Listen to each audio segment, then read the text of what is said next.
Exercise 14A हम लोगों ने कंप्लीट कर ली है। अब हम लोग करेंगे एक्सरसाइज 14B। उससे पहले कुछ कॉन्सेप्ट्स हैं जो आपको जान लेने चाहिए एक्सरसाइज 14B करने से पहले। सबसे पहला कॉन्सेप्ट है सेगमेंट ऑफ सर्कल, यानी कि वृत्तखंड। और ये वृत्तखंड क्या होता है? मान लीजिए एक सर्कल है, ये सेंटर है उसका। तो अगर मैं इसको ये कॉर्ड खींच देता हूँ, पॉइंट A पॉइंट B, और यहाँ पे मान लेता हूँ ये पॉइंट है X। तो जो कॉर्ड AB है ये सर्कल को दो पार्ट्स में डिवाइड कर रही है। तो एक तो आपका सर्कल हो गया AXB और दूसरा सर्कल हो गया AYB। तो जीवा AB और ये जो चाप है AXB, इससे घिरे हुए एरिया को हम लोग वृत्तखंड कहेंगे। मतलब ये पूरा जो एरिया है इसको हम लोग वृत्तखंड कहेंगे।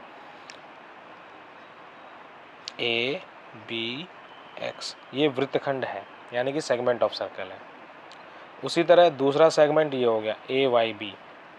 ये पूरा जो आपका एरिया है, जीवा AB और चाप AYB, इन दोनों से घिरा हुआ जो एरिया है उसको हम वृत्तखंड यानी कि सेगमेंट ऑफ सर्कल कहेंगे। अगला कॉन्सेप्ट आता है हमारा सेक्टर ऑफ सर्कल, यानी कि त्रिज्यखंड। त्रिज्यखंड, अब ये त्रिज्यखंड क्या होता है? मान लेते हैं ये एक सर्कल है, यहाँ पे सेंटर है। अगर हम दो रेडियस खींचते हैं, मान लो ये सेंटर O है और ये पॉइंट है A, तो सरकमफ्रेंस पे यानी कि वृत्त की परिधि पे एक और दूसरा पॉइंट हम ले लेते हैं B। तो हमारे पास दो त्रिज्या हो गई, एक तो हो गई OA और दूसरी हो गई OB। तो ये जो एरिया होगा OAB, इस पूरे एरिया को हम सेक्टर कहते हैं, यानी कि OAB, इस एरिया को हम सेक्टर ऑफ सर्कल कहेंगे। वृत्त के चाप तथा चाप के अन्य बिंदुओं से जाने वाली त्रिज्याओं से घिरे क्षेत्र को त्रिज्यखंड कहते हैं। ये इसकी डेफिनेशन हो गई। सवाल नंबर 1 करेंगे हम लोग।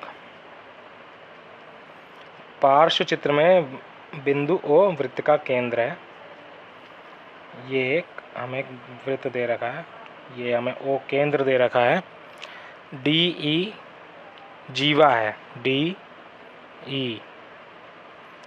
OA OC OB, AC यहाँ से मिला दिया है।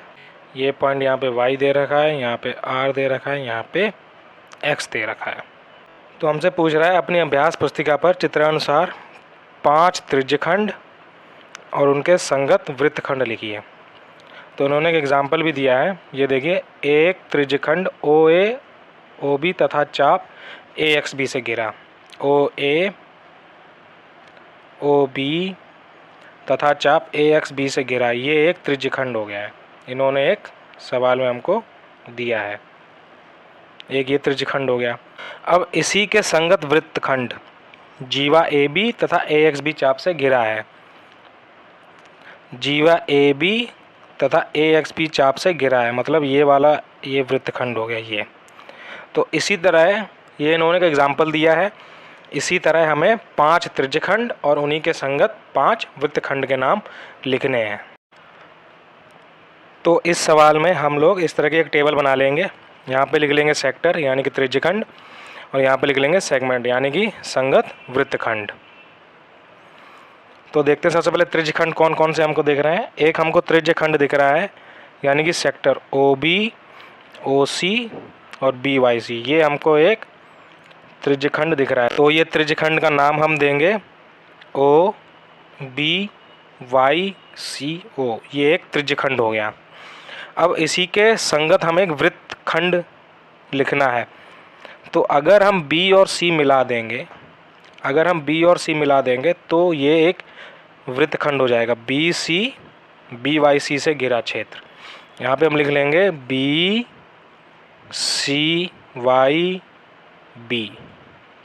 तो इससे ये पता चल जाएगा कि कौन से वृत्तखंड की बात हो रही है, BCYB। ये एक हमने कर लिया है, इसी तरह हमें 5 करने हैं। एक तो हमको सवाल में त्रिज्यखंड और वृत्तखंड दे रखा है, अगर आप इसको देख पाएँ तो ये होगा OA OC और ये पूरा ये वाली जो आर्क है ये, तो ये सेक्टर हो गया हमारा ए ओ सी बी ए। एक तो हमारे पास ये सेक्टर हो गया। अब इसी का वृत्तखंड कौन सा होगा? इसी का संगत वृत्तखंड होगा ये ए सी बी ए। ये वाला जो एरिया है ये इसका संगत वृत्तखंड होगा। हमने 2 सेगमेंट और 2 सेक्टर निकाल लिए हैं। अब हमें 3 और निकालने हैं। तो हम ओ से ई को जोड़ देते हैं, तो हमारे पास ये सेक्टर निकल के आ जाएगा ओ ई सी। ये हमारे पास सेक्टर निकल के आ जाएगा ओ ई सी। और अगर हम ई सी को जोड़ देंगे तो हमारे पास ये वाला सेगमेंट निकल के आ जाएगा ई सी। ये वाला जो है ये वाला सेगमेंट हमारे पास निकल के आएगा। अब हम ओ से डी को जोड़ देंगे तो हमारे पास ओ डी आर ई यानी कि ये सेक्टर आ जाएगा पूरा। और इसी के संगत जो सेगमेंट है यानी कि वृत्तखंड डी आर ई, ये हमारे पास ये वाला सेगमेंट आ जाएगा डी आर ई। अब एक सेक्टर हमने जो नहीं लिया है वो हो जाएगा ओ ए डी। ये वाला एक सेक्टर हो जाएगा हमारे पास ओ ए डी, ये सेक्टर हो गया। और इसी के संगत जो सेगमेंट होगा वो हो जाएगा ए डी वाला, ये वाला सेगमेंट हो जाएगा ए डी।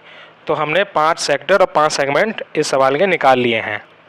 सवाल नंबर 2 करेंगे। पार्श्व चित्र में छायांकित त्रिज्य खंड की त्रिज्या लिखिए। ये जो छायांकित है यानी कि जिसको हमने शेडेड रीजन जो है, त्रिज्या तो ये है ओ ए और ओ बी, 2 त्रिज्या हैं ओ ए और ओ बी। यही आपका उत्तर होगा। सवाल नंबर 3 कह रहा है कि चित्र में छायांकित वृत्तखंड की जीवा तथा उसके संगत त्रिज्य खंड का नाम बताइए। तो जीवा तो हो गई हमारी पी क्यू, पी क्यू हो गई हमारी जीवा। और जो त्रिज्य खंड हमसे पूछा है वो हो जाएगा, अब पी क्यू जीवा के संगत जो त्रिज्य खंड है वो हो जाएगा ओ पी क्यू।